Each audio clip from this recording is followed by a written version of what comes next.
Obama a message. The loser Obama official who implemented Barack Obama's awful countering violent extremism policy at the Department of Homeland Security finally resigned. He was anticipating General Kelly firing him. George Salim headed the now collapsed CVE program. Advertisement: the CVE tried to give federal support and legal autonomy to Islamic political groups. They offered this if the groups redirected the wave of immigrants away from Islamic militancy and jihad. Kelly will make a new, successful anti-jihad strategy. On Friday, July 28, Secretary Kelly accepted the resignation of George Salim, a dedicated career professional who served at DHS under 3 presidents, beginning with President Bush in 2005, said a statement from Acting Secretary of Homeland Security Elaine Duke. George Salim's awful support for such a stupid policy has cost him his job. General Kelly won't be tolerating the nonsense that has put our lives in danger that was accepted under Obama. The DHS under Obama put numerous Muslim Brotherhood members and anti-American Muslims into important positions. All the while, they keep flooding us with Muslims and turning away Christian refugees.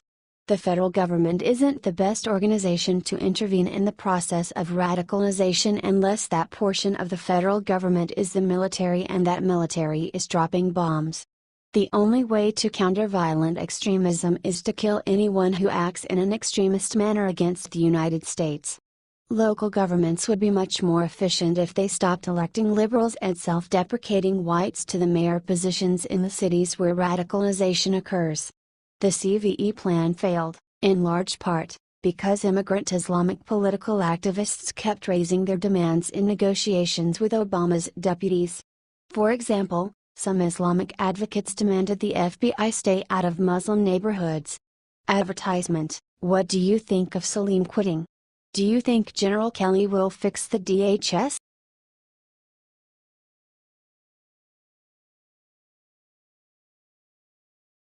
President Trump writes another Obama wrong and America is cheering loudly. Amid all the craziness in the news lately, many positive stories about America making an epic comeback have been set aside. Or maybe the mainstream media just doesn't want to report good news coming from President Trump. Advertisement. Now this is not huge news, but just a nice sign that Trump's agenda of bringing America back to prominence is taking root. President Donald Trump took a victory lap and celebrated the successful bid by Los Angeles to host the Olympic Games in 2028 today. It's been a long time since we hosted a Games, but more on that later. For the first time in a generation, the Olympics are coming back to the United States, and I am proud to support LA 2028, Trump said in a prepared statement. According to Breitbart, the president congratulated the United States Olympic Committee for bringing the Games back to America and lit a competitive spark under the rest of the world by reminding everyone of our lead in Olympic medals. No country has won more Olympic medals or trained more Olympic and Paralympic athletes, Trump said. America always shines brightly during the Games, and LA 2028 will be no exception. It's good to have a president who is publicly proud to be an American, isn't it? While Trump took no credit for the big win, he was working behind the scenes to help the effort. Trump took particular interest to right a wrong that Obama hoisted on this great nation that was his bungled 2016 Olympic pitch. In 2009, Barack Obama made a personal visit to Denmark to try win the 2016 Olympics for his hometown of Chicago. He flopped spectacularly as the 2016 Summer Games were given to Rio de Janeiro and the United States came in fourth. Trump mocked Obama at the time, saying, "Advertisement, the President of the United States making the strip, unprecedented, comes in fourth place. He should have known the result before making such an embarrassing commitment." We were laughed at all over the world, as we have been many, many times. The list of humiliations go on and on.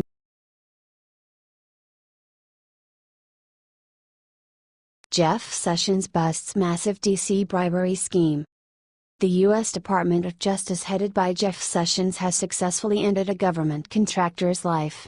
He had perpetrated an estimated 15-year bribery and corruption racket. The degenerate was sentenced to 5 years in prison.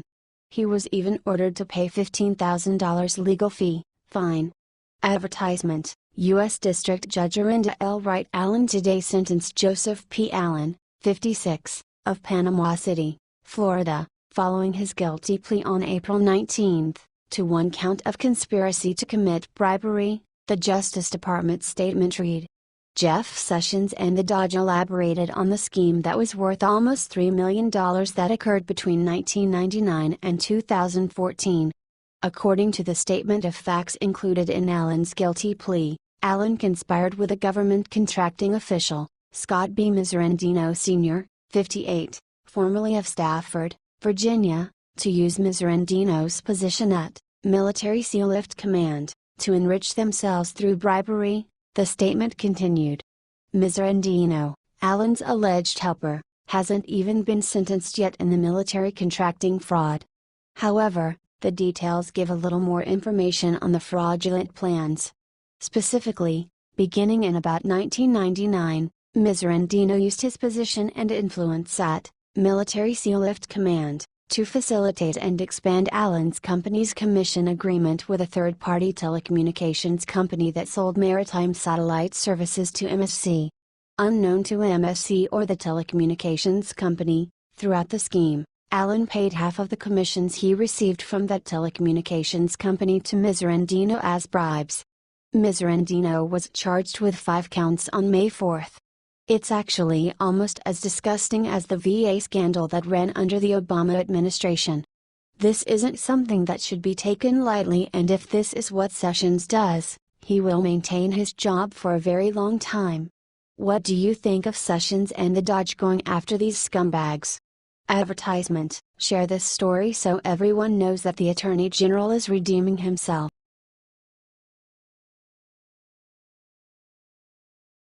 GOP Congress discovers $1 billion payment to law firm under Obama. The National Credit Union Administration is doing their best to renegotiate the terms of a 2009 agreement with 2 private law firms. They paid more than $1 billion to the attorneys. The GOP Congress is freaking out. That massive number was funded to pay the firms for the 26 cases they served on behalf of the NCUA.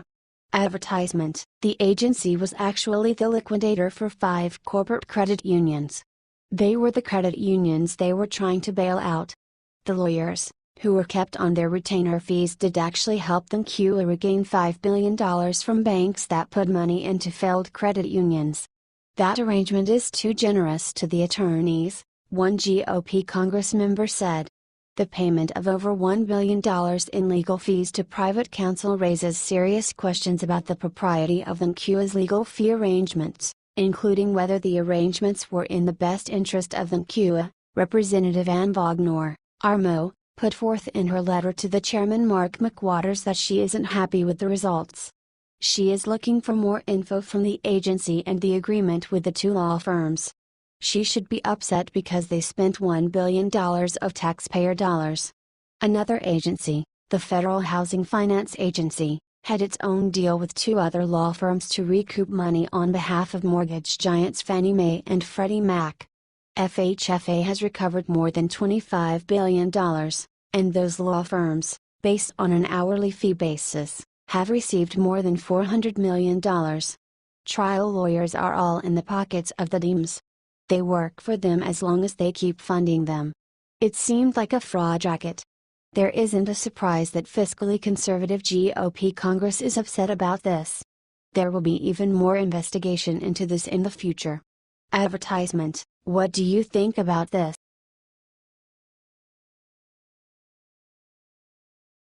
Sarah Huckabee Sanders reads the Riot Act to cowering liberal reporter. White House Press Secretary Sarah Huckabee Sanders went after the mainstream media again during a White House press briefing on Tuesday. She is fighting against a liberal press and their blatantly lying headlines and their stupid fixation on the Russia story.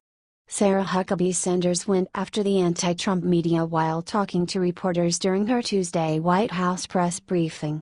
She said that they were fueling a false narrative about President Trump and the Kremlin being very close. Advertisement. The only thing I see misleading is a year's worth of stories that have been fueling a false narrative about this Russia collusion and this phony scandal based on anonymous sources, said Sanders. She said they are completely dedicated to the meeting that Donald Jr. had with the Russian lawyer and nothing was produced. She also reminded them that they have been virtually silent on the collusion between the Democrats and the Ukraine. Even a Democrat company took money from the Russian government while they designed a completely false dossier. That dossier is what they have been dedicating their fake news stories to. It's the basis of their lies. And if you want to talk further about a relationship with Russia, look no further than the Clintons, said the press secretary. Hillary Clinton allowed 1/5 of America's uranium reserve to be sold to a Russian firm whose investors were Clinton Foundation donors. These morons couldn't follow a legitimate story if they were paid. Oh wait, they are paid. That proves how inept liberal media is. They don't care about information, just their agenda. If you guys want to talk about having relations which you seem obsessed with doing, look no further than there, she added. You guys want to create a narrative that just doesn't exist. Advertisement, what do you think of Sanders crushing the competition again?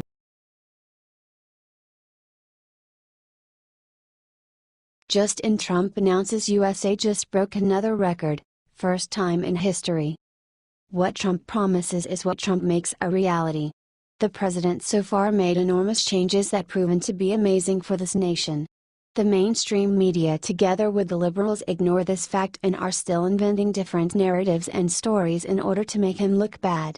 Trump usually is talking about his accomplishments via social media, and this Tuesday he did the same thing. He wished us very appropriate good morning. The president is very satisfied with the current stocks market and the growth of the business that is happening around this nation after 8 years, reports USA News Flash.